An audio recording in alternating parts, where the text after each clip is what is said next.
guys, good evening. This is Chanel again and welcome to my channel. Thank you po sa lahat ng nanood ng Alada Super Review and yung Bumibay Review. Pawang katotohanan lang po yun and based on experience. And now, ang product po na aking bibigyan ng comment is, tara, ang pinakasikat na Snow White.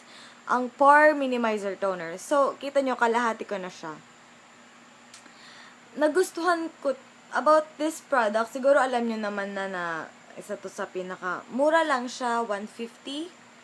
And yung sabon din na gamit ko, 150 din. Kung gusto nyo din sa sabon, okay, ito ay Pore Minimizer Toner. Ibig sabihin, yung mga pores, kunyari, malalaki ang mga pores dyan, mini-minimize niya, pinapalit niya para hindi maging oily yung face natin. Sa akin naman, medyo kalahati ko na siya, so makakapagbigay na ako ng magandang feedback sa inyo. Ang unang lagay ko, syempre, kuha ko ng bulak, tas lagay.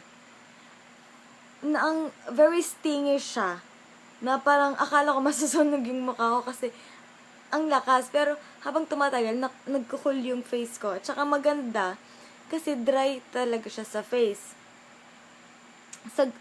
Sa gabi ko siya nilalagay, and sa umaga. Guys, ito lang ang nilalagay ko sa mukha ko kasi gusto kong makita yung effect talaga nito.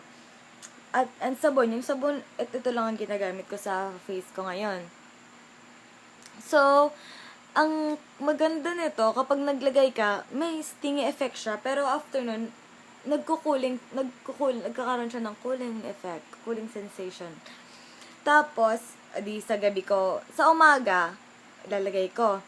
Tapos, popolbohan ko. Maganda naman siya. Sa gabi naman, maglalagay ulit ako. Bali, twice ko siyang ginagamit.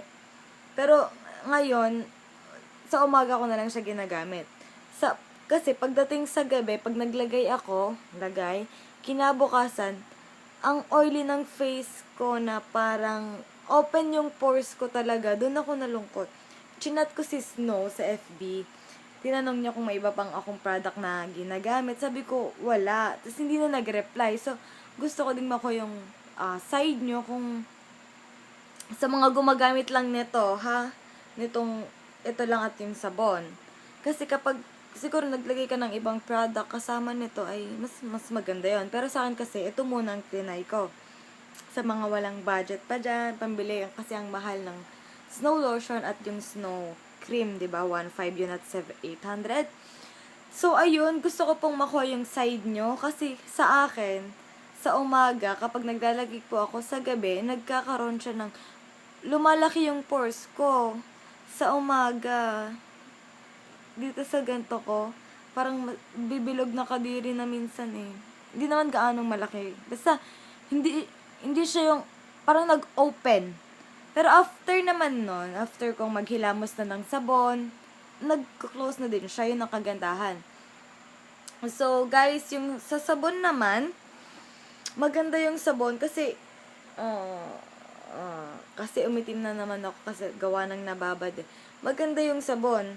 Ituloy-tuloy nyo lang. Ako, magpapangalawang sabon na ako. Medyo effective naman daw siya. Medyo nagla-light naman. Worth it yung 150. 150 din po yung sabon. So, thank you po sa panonood. Dahil pasensya na, ito lang muna ang aking na sabi sa inyo. Nilalagay ko siya sa umaga, minsan sa gabi. Pwede nyo gawin twice sa umaga o sa gabi. Mamili kayo or once a day lang. Pwede nyo po siyang i-try. So, gusto ko rin makuha yung panig nyo. Please comment down below yung mga gusto nyong sabihin or suggest yung mga experiences nyo din sa toner na to. Kung paano siya nag-work sa face nyo. And guys, may kakilala pala ako. Sorry, singit ko lang ha. Na gumamit nito. Hiyangan din pala siya talaga. Kasi yung si ate ko, basta ate yan. Nag-try siya nito. Siguro hindi siya hiyang, kaya tinigyawat po siya.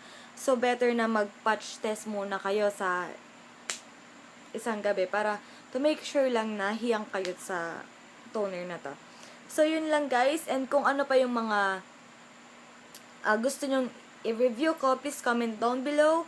And marami pa akong products na i-review sa inyo. Katulad ng yung Miracle All-in-One Whitening from Beauty Essentials. Hindi ko alam eh. Nabili ko lang siya sa Target, tigto 200.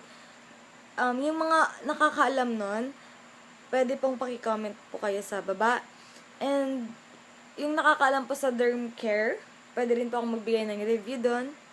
So, yun po. Thanks for watching. Sana nakatulong po to. Thank you.